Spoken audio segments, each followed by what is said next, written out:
Oh, the favorite thing about New Hampshire is probably the peanut PBJ waffles at the. What do you guys think about New Hampshire so far? I think it's criminal. It's kind of gross.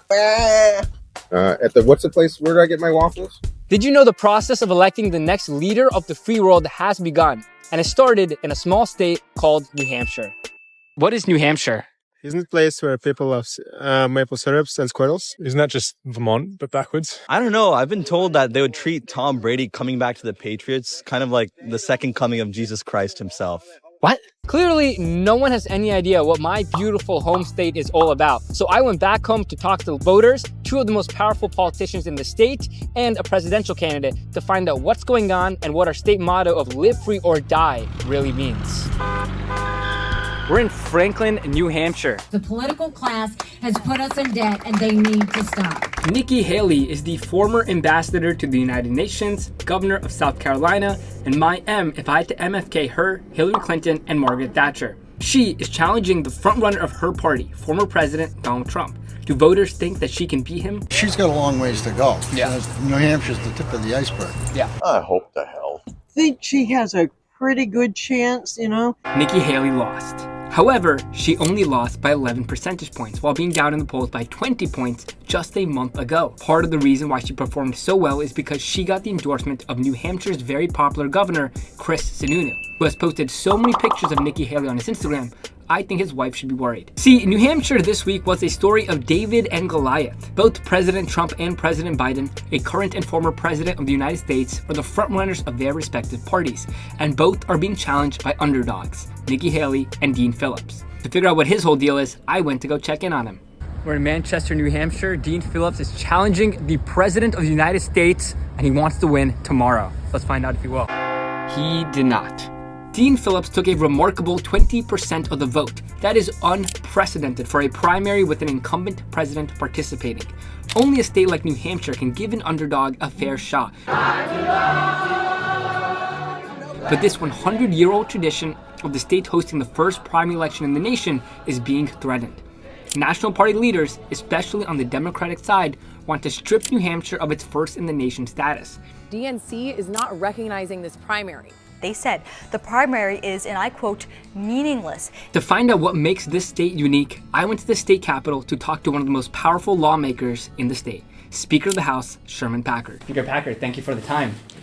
Some national figures, such as the DNC, even some Republican leaders nationally, are saying maybe New Hampshire shouldn't be the first primary state. What are your thoughts on that?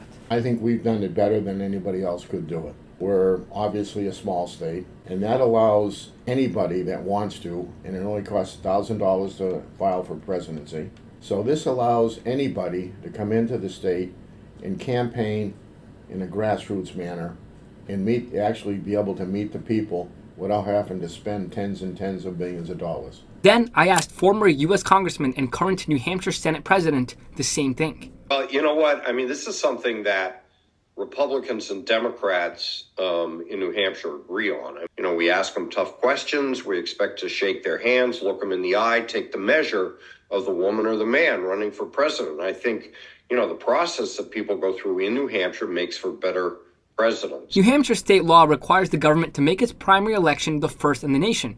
And in March, the New Hampshire Senate unanimously and with bipartisan support passed a proposal for New Hampshire's first-in-the-nation primary status to be encoded in the state's constitution. And why do President Biden and the DNC want to take the first-in-the-nation primary away from New Hampshire in the first place? You know, it's my opinion, but I'm absolutely convinced that Joe Biden did this, and this is, what, fourth time running for president or something like this? And, you know, he's never done well in New Hampshire, and he went down to South Carolina and came out first. So this is revenge on New Hampshire, paying a debt to South Carolina. That's what this is all about. Everyone in New Hampshire can agree on one thing. They should remain the first primary election in the nation. Do you think that it is wrong for the DNC to remove New Hampshire as their first primary state? I think it's criminal. I think it is appropriate that it's the first. It's history. New Hampshire is always the primary. It shouldn't be a battle. In the history, like, you know, just keep it. Why change it? Well, because I think, you know, it's been a tradition for years. I think for the rest of our country to find out why New Hampshire should remain the first primary election state, we need to explain to them what we're all about. You know, the number of people showing up over the weekend You know, they're doing what New Hampshire citizens do. And we're a very engaged state. We talk about politics around the dinner table. Live free or die, because death is not the worst of all evils. And that left me with a few more questions. State motto, live free or die. So what's up with that? I mean, I don't know if you know, but we don't have to wear seatbelts here if you're over 18. You know, it's very New Hampshire. So how far does our freedom get to be infringed until we have to die? Where's the line? I don't know. How much can our freedom be infringed upon until we need to, kill ourselves? What's your favorite thing about New Hampshire so far? Whoopie pies. Okay. I missed the old man in the mountain. Oh, man. And I not had time to climb Mount Washington. New Hampshire's smallness, up close and personal politics, and unique approach to policy makes it a presidential vetting process unlike any other. You can't just buy your way in by spending millions of dollars on TV ads. You need to go up front, shake hands, drink beers, kiss babies, and eat whoopie pies. Food for thought. So there's stereotype that New Hampshire people love maple syrup and squirrels. Is that true? Is there any credibility to that?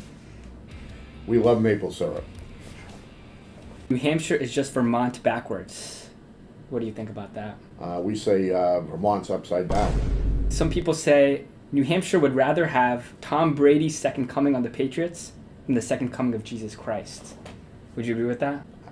I'm not going to get into into that kind of thing. But people do love the Patriots here. People do love the Patriots. I have Patriot hats and everything else. I mean, let's face it. They had one of the longest dynasties in any kind of sport on with the Boston Celtics. The Celtics had it for 10, 12 years, and the Patriots really were on top of the NFL for almost 20 years.